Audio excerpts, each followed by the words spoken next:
Psychological egoism is the view that humans are always motivated by self-interest, even in what seem to be acts of altruism. It claims that, when people choose to help others, they do so ultimately because of the personal benefits that they themselves expect to obtain, directly or indirectly, from doing so. This is a descriptive rather than normative view, since it only makes claims about how things are, not how they ought to be. It is, however, related to several other normative forms of egoism, such as ethical egoism and rational egoism. A specific form of psychological egoism is psychological hedonism, the view that the ultimate motive for all voluntary human action is the desire to experience pleasure or to avoid pain. Many discussions of psychological egoism focus on this type, but the two are not the same. Theorists have explained behavior motivated by self-interest without using pleasure and pain as the final causes of behavior. Psychological hedonism argues actions are caused by both the need for pleasure immediately and in the future.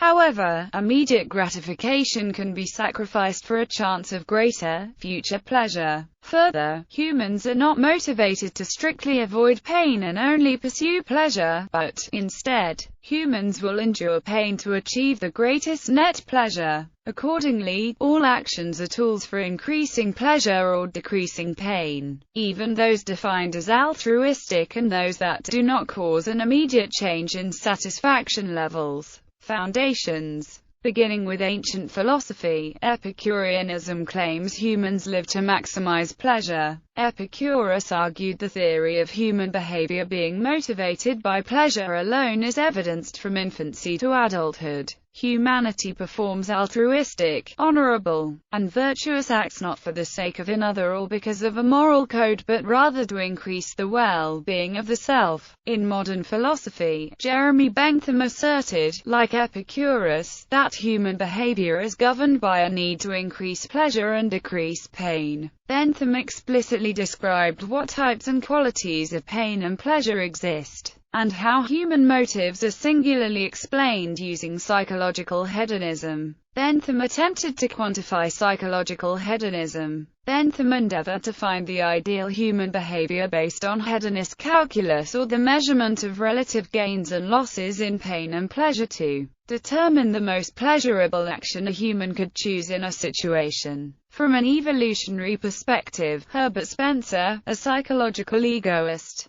argued that humans and animals primarily seek to survive and protect their lineage. Essentially, the need for the individual and for the individual's immediate family to live supersedes the other's need to live. All species attempt to maximize their own chances of survival and, therefore, well-being. Spencer asserted the best adapted creatures will have their pleasure levels outweigh their pain levels in their environments. Thus, pleasure meant an animal or human was fulfilling its egoist goal of self-survival, and pleasure would always be pursued because species constantly strive for survival. Contributions to modern psychology. Psychoanalysis. Whether or not Sigmund Freud was a psychological egoist, his concept of the pleasure principle borrowed much from psychological egoism and psychological hedonism in particular. The pleasure principle rules the behavior of the id, which is an unconscious force driving humans to release tension from unfulfilled desires. When Freud introduced thanatos and its opposing force, eros, the pleasure principle emanating from psychological hedonism became aligned with the eros, which drives a person to satiate sexual and reproductive desires.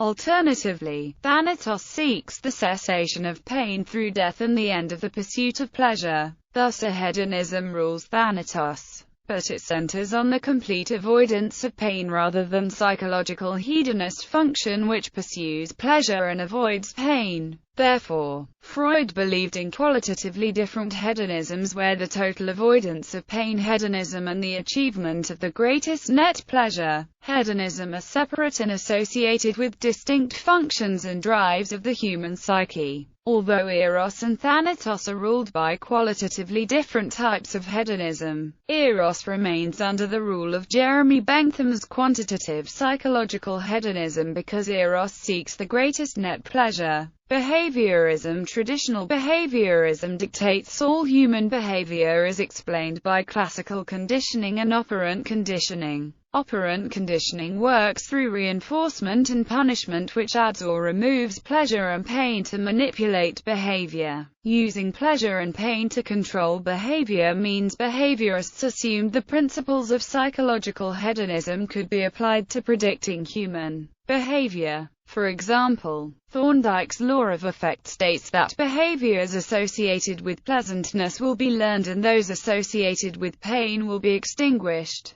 Often, behaviorist experiments using humans and animals are built around the assumption that subjects will pursue pleasure and avoid pain. Although psychological hedonism is incorporated into the fundamental principles and experimental designs of behaviorism, behaviorism itself explains and interprets only observable behavior and therefore does not theorize about the ultimate cause of human behavior. Thus, behaviorism uses but does not strictly support psychological hedonism over other understandings of the ultimate drive of human behavior. The debate, psychological egoism, is controversial. Proponents cite evidence from introspection. Reflection on one's own actions may reveal their motives and intended results to be based on self-interest. Psychological egoists and hedonists have found through numerous observations of natural human behavior that behavior can be manipulated through reward and punishment, both of which have direct effects of pain and pleasure. Also, the work of some social scientists has empirically supported this theory. Further, they claim psychological egoism posits a theory that is a more parsimonious explanation than competing theories.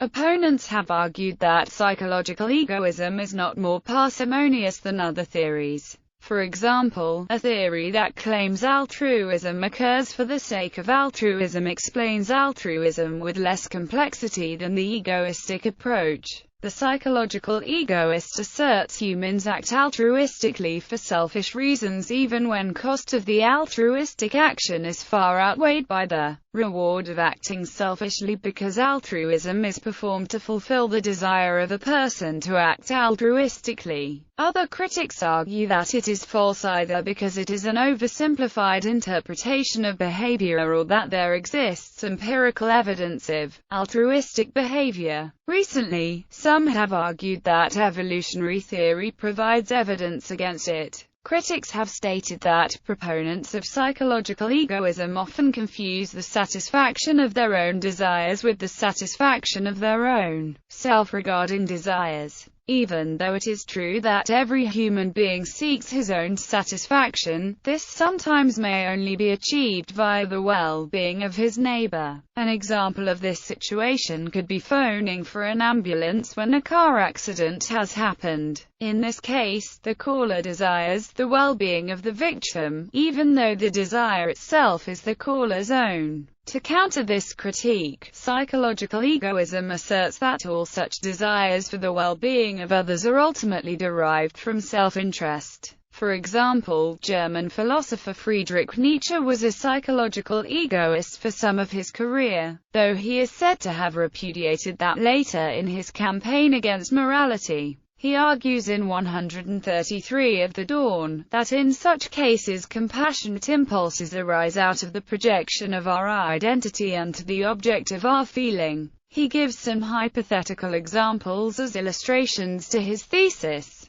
that of a person feeling horrified after witnessing a personal feud, coughing blood, or that of the impulse felt to save a person who is drowning in the water. In such cases, according to Nietzsche, there comes into play unconscious fears regarding our own safety. The suffering of another person is felt as a threat to our own happiness and sense of safety, because it reveals our own vulnerability to misfortunes, and thus, by relieving it, one could also ameliorate those personal sentiments. Essentially, proponents argue that altruism is rooted in self-interest, whereas opponents claim altruism occurs for altruism's sake or is caused by a non-selfish reason. The problem of apparent altruism. David Hume once wrote, "What interest can a fond mother have in view, who loses her health by assiduous attendance on her sick child, and afterwards languishes and dies of grief, when freed, by its death, the child's, from the slavery of that attendance?" It seems incorrect to describe such a mother's goal as self-interested.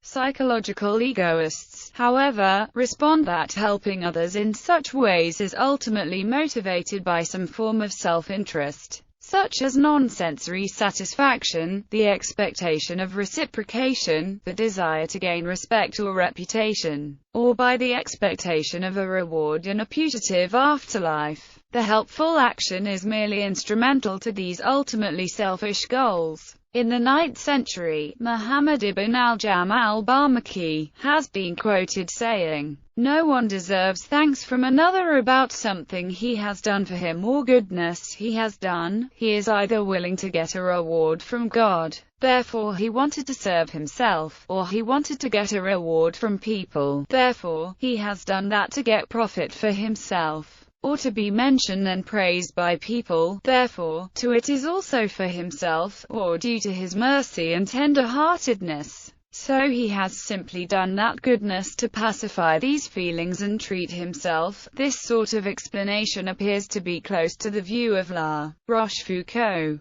According to psychological hedonism, the ultimate egoistic motive is to gain good feelings of pleasure and avoid bad feelings of pain. Other, less restricted forms of psychological egoism may allow the ultimate goal of a person to include such things as avoiding punishments from oneself or others and attaining rewards. Some psychologists explain empathy in terms of psychological hedonism. According to the merge with others hypothesis, empathy increases the more an individual feels like they are one with another person. It decreases as the oneness decreases. Therefore, altruistic actions emanating from empathy and empathy itself are caused by making others' interests our own, and the satisfaction of their desires becomes our own, not just theirs. Both cognitive studies and neuropsychological experiments have provided evidence for this theory. As humans increase our oneness with others, our empathy increases, and as empathy increases, our inclination to act altruistically increases. Neuropsychological studies have linked mirror neurons to humans experiencing empathy. Mirror neurons are activated both when a human performs an action and when they observe another human performs the same action. Researchers have found that the more these mirror neurons fire, the more human subjects report empathy. From a neurological perspective, scientists argue that when a human empathizes with another, the brain operates as if the human is actually participating in the actions of the other person. Thus, when performing altruistic actions motivated by empathy, humans experience someone else's pleasure of being helped. Therefore, in performing acts of altruism, people act in their own self-interests even at a neurological level. Criticisms. Explanatory power. Even accepting the theory of universal positivity, it is difficult to explain, for example, the actions of a soldier who sacrifices his life by jumping on a grenade in order to save his comrades. In this case, there is simply no time to experience positivity toward one's actions. Although a psychological egoist may argue that the soldier experiences moral positivity in knowing that he is sacrificing his life to ensure the survival of his comrades, or that he is avoiding negativity associated with the thought of all his comrades dying. Psychological egoists argue that although some actions may not clearly cause physical nor social positivity, nor avoid negativity, one's current contemplation or reactionary mental expectation of these is the main factor of the decision. When a dog is first taught to sit, it is given a biscuit. This is repeated until, finally, the dog sits without requiring a biscuit. Psychological egoists could claim that such actions which do not directly result in positivity or reward are not dissimilar from the actions of the dog. In this case, the action will have become a force of habit, and breaking such a habit would result in mental discomfort. This basic theory of conditioning behavior, applied to other seemingly ineffective positive actions, can be used to explain moral responses that are instantaneous and instinctive, such as the soldier jumping on the grenade. Circularity. Psychological egoism has been accused of being circular. If a person willingly performs an act, that means he derives personal enjoyment from it. Therefore, people only perform acts that give them personal enjoyment. In particular, seemingly altruistic acts must be performed because people derive enjoyment from them and are therefore, in reality, egoistic. This statement is circular because its conclusion is identical to its hypothesis. It assumes that people only perform acts that give them personal enjoyment, and concludes that people only perform acts that give them personal enjoyment. This objection was tendered by William Hazlitt and Thomas Macaulay in the 19th century, and has been restated many times since. An earlier version of the same objection was made by Joseph Butler in 1726. Joel Feinberg, in his 1958 paper, Psychological Egoism, embraces a similar critique by drawing attention to the infinite regress of psychological egoism. He expounds it in the following cross-examination. All men desire only satisfaction. Satisfaction of what? Satisfaction of their desires. The desires for what? The desires for satisfaction. Satisfaction of what? Their desires. For what? For satisfaction, etc. Ad infinitum. Evolutionary argument. In their 1998 book, and to others, Sober and Wilson detailed an evolutionary argument based on the likelihood for egoism to evolve under the pressures of natural selection. Specifically, they focus on the human behavior of parental care. To set up their argument, they propose two potential psychological mechanisms for this. The hedonistic mechanism is based on a parent's ultimate desire for pleasure or the avoidance of pain, and a belief that caring for its offspring will be instrumental to that. The altruistic mechanism is based on an altruistic ultimate desire to care for its offspring. Sober and Wilson argue that when evaluating the likelihood of a given trait to evolve, three factors must be considered: availability, reliability, and energetic efficiency. The genes for a given trait must first be available in the gene pool for selection. The trait must then reliably produce an increase in fitness for the organism. The trait must also operate with energetic efficiency to not limit the fitness of the organism. Sober and Wilson argue that there is neither reason to suppose that an altruistic mechanism should be any less available than a hedonistic one, nor reason to suppose that the content of thoughts and desires should impact energetic efficiency.